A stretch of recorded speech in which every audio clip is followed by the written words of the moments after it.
Hello everyone, welcome to History 100. I'm your instructor, my name is Brian Boyd. This is my first time doing any kind of video, so please bear with me as I'm off the screen, out of camera range, working with my technical stuff, but we'll figure this out.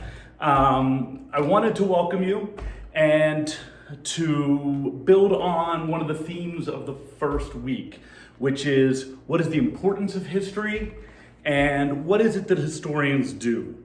I will be sharing a video or two about some of the professions that historians often take on, but I would be remiss if I didn't discuss my own profession. I do consider myself an historian after all, and so I wanted to talk a little bit about teaching and why it is I teach history and why I think teaching history is important.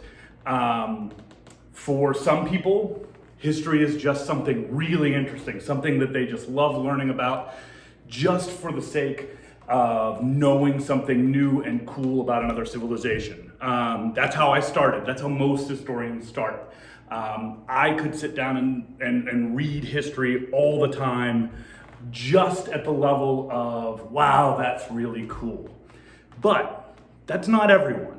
And that's not really a value in history, except for, again, the kind of entertainment you get from studying something that you enjoy. It's like reading a good book.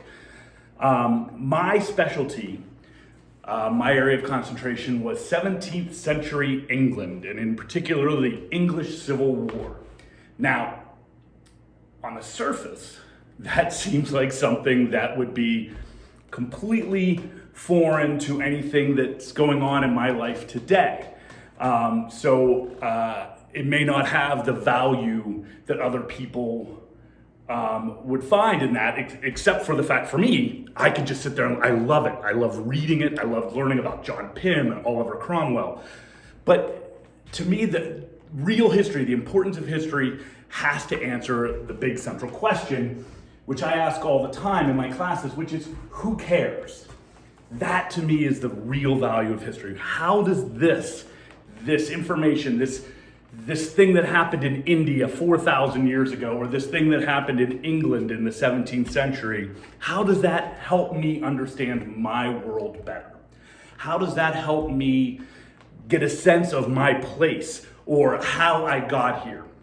And for me in the 17th century, English Civil War, there's a real easy connection. This might sound familiar to you, but imagine a political system where you have a legislative unit, a big body, kind of like a Congress, where about half the people have one set of values and the other half have a completely different set of values, and they're butting heads all the time, and so things aren't able to get done. There's a leader who one half seems to really like and the other half seems to think is really bad for the country, right? This is what England was like in the 17th century. Sound familiar, right? So who cares? So let's figure out what happened there. Well, they went into a civil war. Well, that's not so good. We don't want that to happen today. But why did they go into civil war? What were the ideas being talked about? And so to me, that's what studying that period is really exciting right now, is I can share, okay, look at these ideas. How do they compare to what we're doing right now? What ideas come out of that? What's amazing is the ideas that come out of that English Civil War are really harnessed by this guy by the name of John Locke. And John Locke, probably more than anyone else, influenced people like Thomas Jefferson and James Madison, people who wrote the US Constitution. All right, so here we have a period where, to me, just interesting in itself, but also is the beginning of a lot of the ideas that will create the US Constitution and a lot of the values that I think a lot of us hold dear to our hearts. In this class, a lot of you actually are going to be studying the US Constitution. You're going to be studying what the framers had in mind. It would be interesting to think about, in the who cares, hey, this two-party system where we seem to be arguing all the time, is this something the framers of the Constitution foresaw? Is this something they actually intended? Why? Right? So these are the kinds of questions that I think are interesting when it comes to history. Over the course of this, I'm going to try to do more of these videos. Some of them I think will be interesting. Some of them probably won't be, but I'm going to try my very best. I hope that you get a lot out of this class. I hope that at the very least, you see how history can actually impact your own world, whether you are someone who's going to study history or you're someone who's going to get into the health field and where your patient history is going to be everything, right?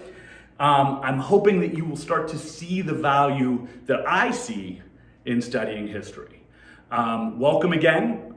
Please send me an email for anything you need. I'm here for you this entire course. Welcome.